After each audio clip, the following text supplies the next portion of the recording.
우리가 믿는 기독교의 신앙은 개인적인 면이 굉장히 강조가 됩니다. 첫째, 구원은 개인적이기 때문에 그래요. 여러분, 누가 나를 위해 대신 믿음을 가진다고 해도, 나를 위해 구원을 강구한다고 해도 그렇게 구원되는 법은 없어요. 내가 예수님을 믿어야, 하나님을 영접해야 내가 구원받는 거예요. 그래서 신앙은 철저하게 개인적입니다. 더불어 우리의 신앙은 개인차가 있어요. 더 좋은 신앙을 갖고 있는 이들과 예수를 오래 믿었어도 오히려 신앙이 퇴보하는 경우도 있죠. 이 지극히 개인적인 것입니다. 그래서 여러분, 우리가 매일매일 여러분들의 일상 속에서 예배하고 큐티하는 게 굉장히 중요합니다. 그래서 저희는 항상 이제 큐티를 강조하는 편인데요. 여러분, 매일 말씀으로 시작하고 말씀으로 마무리할 수 있다면 개인의 신앙은 반드시 자라나게 되어 있습니다. 그런데 신앙이 개인적임에도 불구하고 중요한 것은 공동체성이 없는 것은 아니라는 거죠.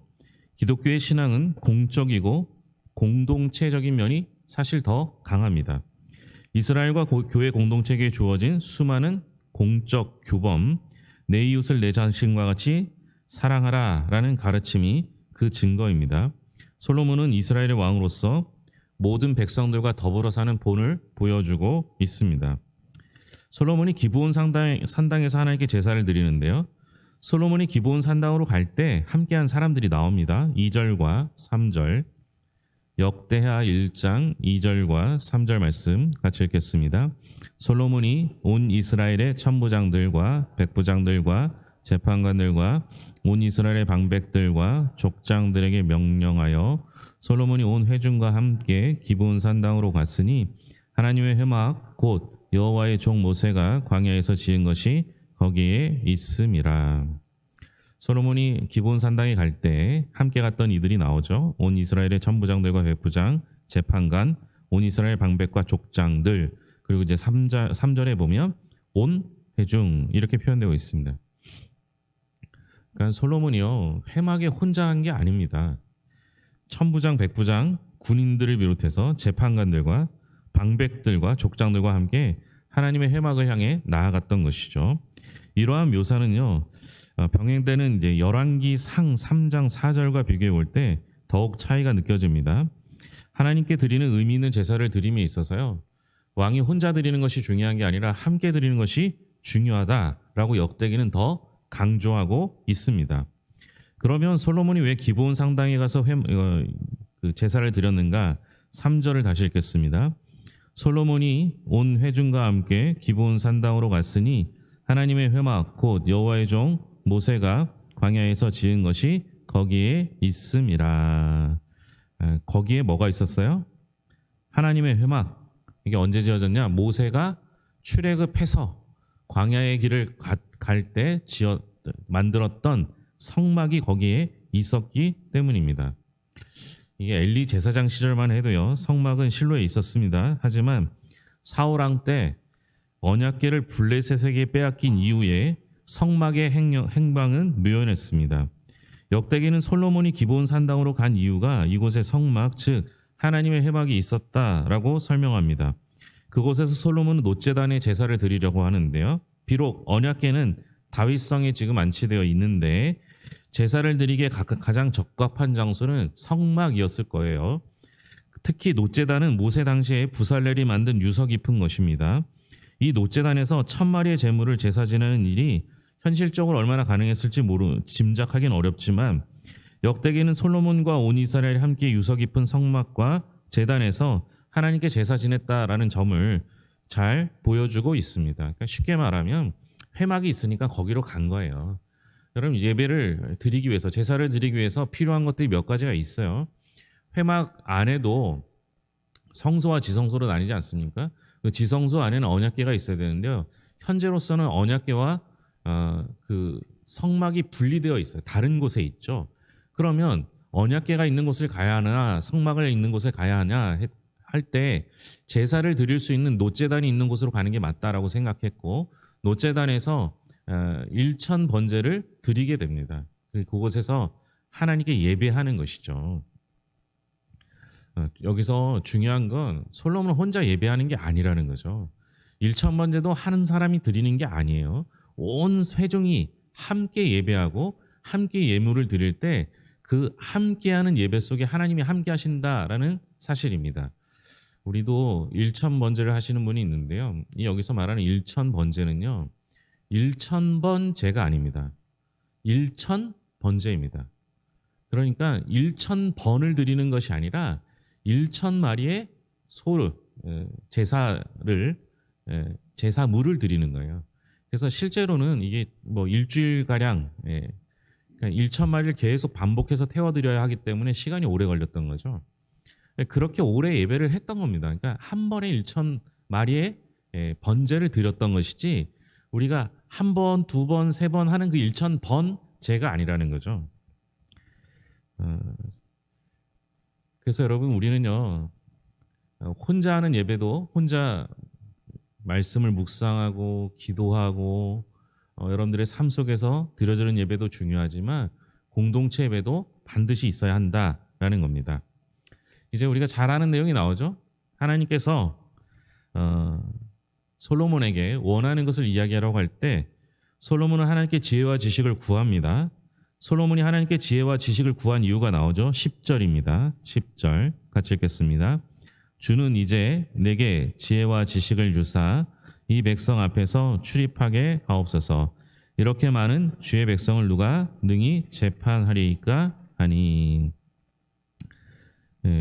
이유는 하나님이 주신 백성 앞에서 출입하기 위해 많은 백성을 재판하기 위해 지혜와 지식을 구합니다.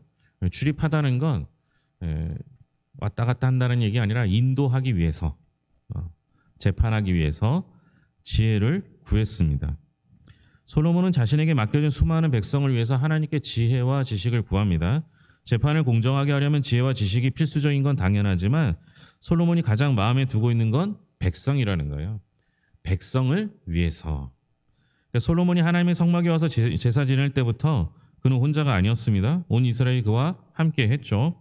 온 이스라엘은 솔로몬을 위한 들러리가 아니었습니다. 오히려 온 이스라엘을 위해서 솔로몬이 필요했던 거죠.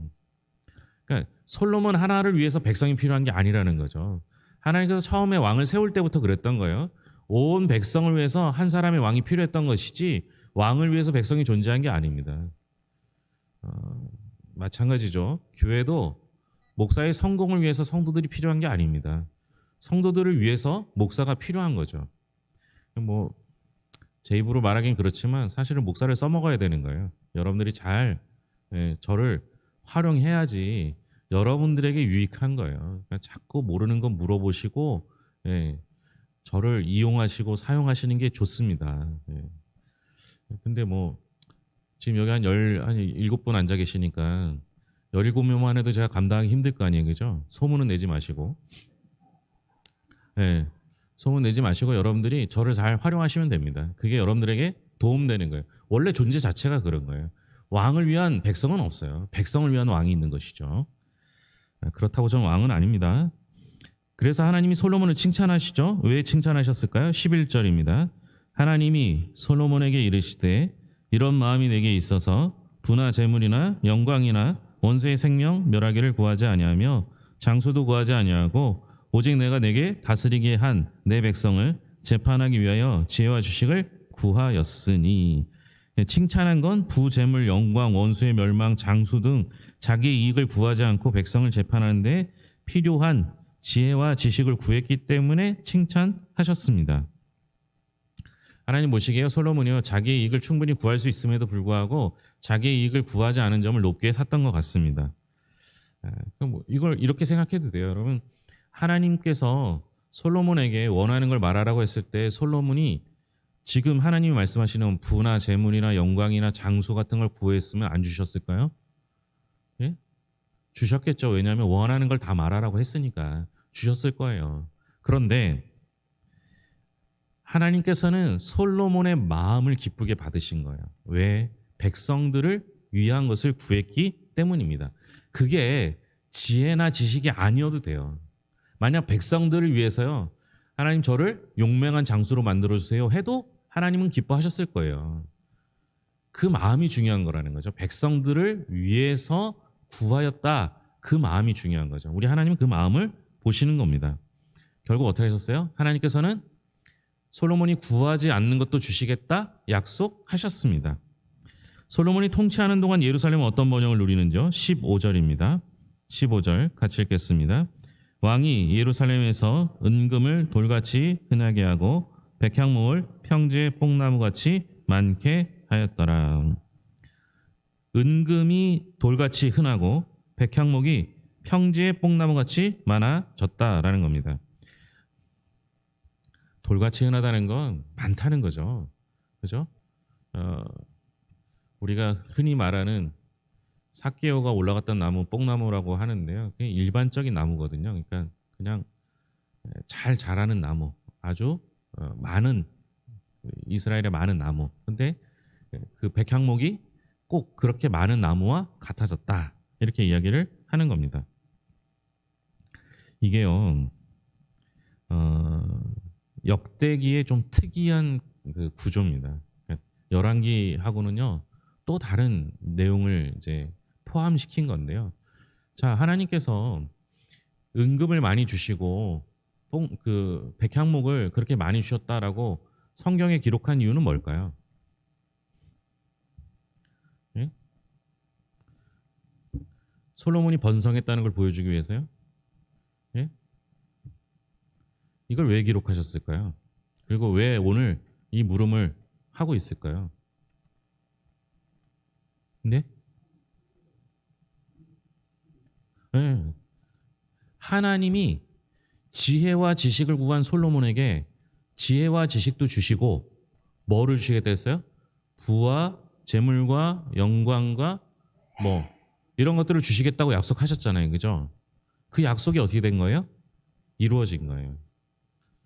여러분 그 복음서에 보면요.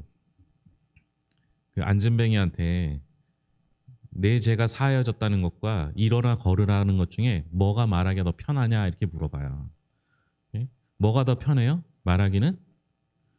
아니죠. 예. 죄가 사해졌다는 건 사해졌는지 안 했는지를 다른 사람이 판단할 수 없기 때문에 그게 훨씬 말하기 쉬운 거예요. 내가 너 부유하게 해줄게. 지혜와 지식을 줄게. 이렇게 얘기했는데 지혜와 지식은요. 솔로몬이 원래 똑똑했어도 그죠? 별로 표시가 안 날 수도 있다는 거예요. 근데 하나님의 약속이 이루어진 걸 뭘로 보냐? 예수님께서 일으켜 세우신 것을 통해서 보는 거예요. 그러니까 예수님께서 말씀하신 건 더 어려운 일, 너희가 더 믿지 못할 일을 내가 보여줌으로 말미암아 죄 사해진 것도 보여주는 거를 예수님은 의미하셨던 거죠. 오늘 말씀도 뭐예요? 지혜와 지식을 줬는지 안 줬는지 어떻게 알아요? 일반 백성들은 이 당시에 지혜롭지 않았거든요. 뭐 배운 게 없으니까요. 그런데 그들에 비해서 솔로몬은 애초에 똑똑했고 왕의 그 공부를 배웠기 때문에 일반 백성들보다 훨씬 똑똑할 수밖에 없어요. 우리도 법 얘기하면 잘 모르잖아요. 그 법을 공부한 사람들은요, 우리가 보기에 얼마나 똑똑해 보입니까? 그렇죠? 그러니까 애초에 솔로몬과 백성들은 차이가 나요. 그러면 백성들이 보기에 하나님께서 솔로몬의 원하는 걸 들어줬다는 걸 지혜와 지식으로 판단할 수 있겠습니까? 부와 명예로 판단할 수 있겠습니까? 백성들이 보기엔 부와 명예를 보고 하나님의 약속은 이루어지는 거를 볼 수 있는 거예요. 그러니까 하나님께서는 어떻게 하시는 거예요? 우리에게 약속하신 것을 다 주십니다. 당대에. 솔로몬에게 약속한 게 당대에 주시겠다는 거잖아요. 솔로몬이 죽고 난 다음에 주는 건 의미가 없는 거예요. 부와 명예와 많은 은금은 솔로몬이 있을 때 줘야지 약속이 이루어지는 걸 보는 거거든요. 그러니까 오늘 말씀 속에서 우리가 다 아는 말씀이지만 그중에서 이 말씀이 재밌는 이유는 뭐예요? 하나님께서는 우리가 구하는 것을 통해서 우리를 채워주시는데 하나님께서 약속하신 것도 다 포함하여 채워주신다라는 사실을 보여주고 있는 겁니다. 하나님께서 솔로몬에게 지혜와 지식을 구했을 때 부와 명예도 주시겠다고 약속했던 이유는 뭐겠습니까? 솔로몬이 애초에 지혜와 지식을 구한 이유는 뭐였어요? 백성을 위한 거였잖아요. 그러면 솔로몬이 그런 마음이 있는 사람이라면 부와 명예와 능력과 군사를 주시면 누굴 위해 사용할 거라고 믿었던 거예요. 하나님께서는 솔로몬이 그마저도 백성들을 위하여 사용하실 것을 믿었기 때문에 그것도 주시겠다 약속하셨고 실제로 주신 것을 멀리 가지도 않고 1장에서 다 보여주십니다. 여러분, 우리는요, 하나님께 구할 때 남을 위한 것을 구할 수 있어야 합니다. 그래야 하나님께서 내게 더 많은 걸 주셔요. 나 쓰라고 주신 게 아니라 남을 위해 쓰라고 주시는 것. 그래서 잘 사용할 사람한테 많이 주는 거예요. 하나님의 약속은 반드시 이루어진다는 사실과 그걸 쓸 줄 아는 사람에게 주신다는 것을 기억했으면 좋겠습니다. 따라서 군대의 위용과 막대한 재물은 단지 솔로몬 한 사람을 위한 것이 아니라 마음가짐 올곧은 사람이 받은 하나님의 복은 반드시 다른 사람들의 복이 될 것입니다. 솔로몬은요, 자신을 위해 부와 명예를 구할 수도 있었지만 모든 사람을 위해 지혜와 지식을 간구했습니다. 자기 만족보다 타인의 행복을 추구하는 그의 마음을 하나님이 기뻐하셨던 것처럼 우리도 내 가족을 위해서 당연히 기도해야 되죠. 우리 교회를 위해서도 당연히 기도해야 되죠. 그러나 우리 하나님께서는 교회 안에서만이 아니라 교회 밖에까지 우리의 기도를 통해서 많은 이들에게 복을 나눌 수 있는 복의 통로가 되기를 원하고 계십니다.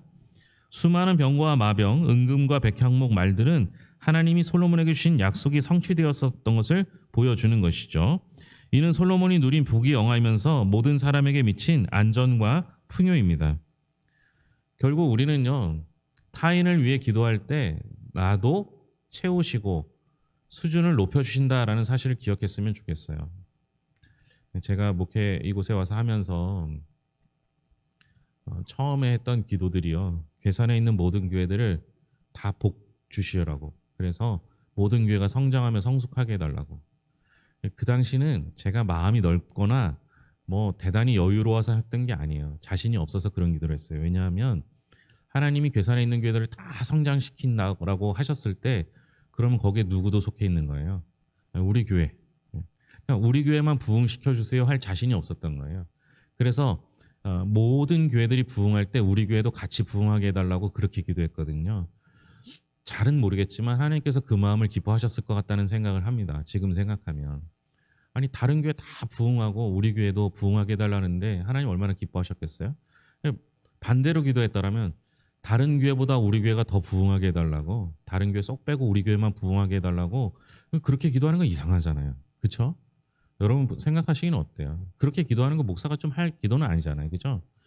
그거 마찬가지예요, 여러분. 우리 집만 잘 살게 해달라고 기도하시지 마시고 우리 성도들도 잘 되고 지역도 잘 되고 우리나라도 잘 되고 온 세계가 하나님을 믿는 백성이 되게 해달라고 온 열방을 위한 기도까지 하시면, 아니 그 온 열방 중에 여러분들 포함되어 있잖아요. 그렇게 기도하실 때 하나님께서 우리 기도를 들으시고 다른 사람도 다 복 주시고 내게도 복을 주실 줄로 믿습니다. 기도하겠습니다.